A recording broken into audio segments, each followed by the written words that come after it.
চারটি পৃথক পৃথক ড্রাগস বিরোধী অভিযানে সাফল্য লাভ করল কাছাড় পুলিশ। নিষিদ্ধ নেশা সামগ্রী সহ কাছাড়ে গ্রেপ্তার 9 নেশা কারবারি, বাজেয়াপ্ত প্রায় 2 কোটি টাকার সন্দেহজনক হেরোইন। মাদক পাচারে বৃহৎ পরিকল্পনা ভেস্তে দিল কাছাড় পুলিশ। ড্রাগসের বিরুদ্ধে কাছাড় পুলিশের সাঁড়াশি অভিযানে বৃহৎ সাফল্য লাভ। গোপন সূত্রে খবরের ভিত্তিতে কাছাড় পুলিশ জেলার চারটি পৃথক স্থানে যথাক্রমে সোনাই, কালাইন, সৈয়দপুর, শিলচর সদর এলাকা থেকে সন্দেহজনক হেরোইন বাজেয়াপ্ত করার পাশাপাশি মোট 9 জন ড্রাগস পাচারকারীকে জালে পুরেছে। আজ সোমবার কাছাড় পুলিশ সুপার নোমাল মাহাতা সাংবাদিক সম্মেলনে জানিয়েছেন, প্রথম অভিযানে সোনাই এলাকার 6টি সাবানের বাক্সে 74 গ্রাম সন্দেহজনক হেরোইন সহ ধলাইয়ের মকবুল হোসেন এবং সোনাইয়ের জামাল উদ্দিনকে আটক করা হয়েছে।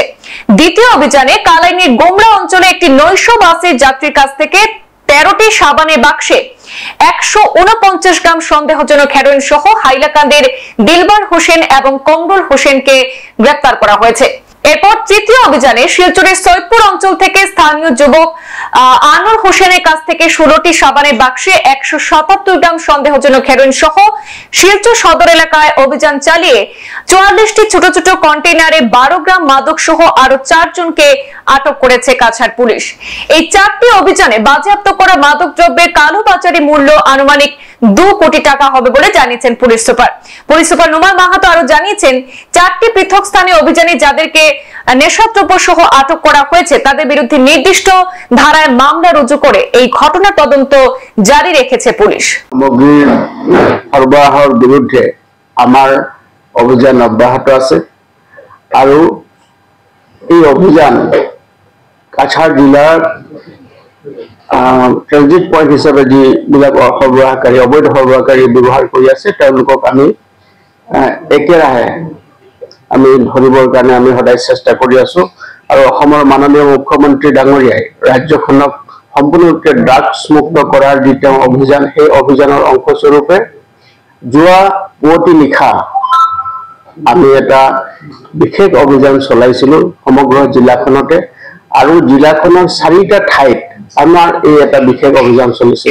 প্ৰথমটো অভিযান আমাৰ ধলাই অঞ্চলত হৈছিলে, দ্বিতীয়টো অভিযান আমাৰ গুমৰাহত হৈছিলে আৰু তৃতীয় আৰু চতুৰ্থ অভিযান আমাৰ সদৰ থানাৰ এলেকাত এই অভিযান চলিছিলে। আৰু গোটেই অভিযান কালত আমি 416 গ্ৰাম 416 গ্ৰাম আমি সাসপেক্টেড টু বি হিৰোইন আমি জব্দ কৰিবলৈ সক্ষম হৈছো।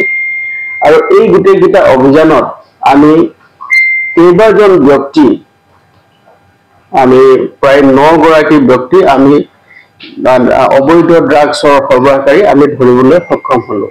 তাৰে প্ৰথম অভিযানটো আমাৰ ধলাই অঞ্চলত চলিছিলে। সেই অভিযানত আমাৰ মকবুল হোসেন আৰু জামালউদ্দিন বুলি 2জন ব্যক্তি আমি সোনাই অঞ্চলৰ ব্যক্তি তেওঁলোকক আমি ধৰিবলৈ সক্ষম হলো। আৰু তেওঁলোকৰ পৰা আমি 6টা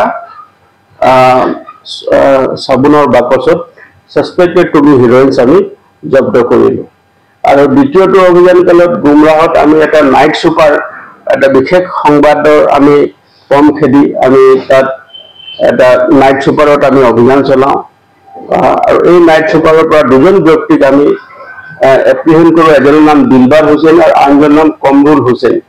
2জন ব্যক্তিৰ ঘৰ হাইলাকান্দিত। তেওঁলোকক যেতিয়া বাছখনত খানতালাচি চলোৱা হয় তেওঁলোকৰ সৈতে আমি 13টা সাবুনৰ বাকচত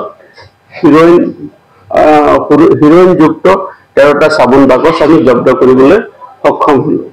আৰু তাৰ লগতে আমি শিলচৰৰ সৈয়দপুৰ অঞ্চলত আমাৰ এটা বিশেষ অভিযান চলিছিলে। আৰু সেই অভিযান কালত আমি আমি 16টা সব কেसेस 16টা সাবুনৰ বাকচত আমি সাসপেক্টেড টু বি হিৰইনছ আমি জব্দ কৰিবলৈ সক্ষম হলো।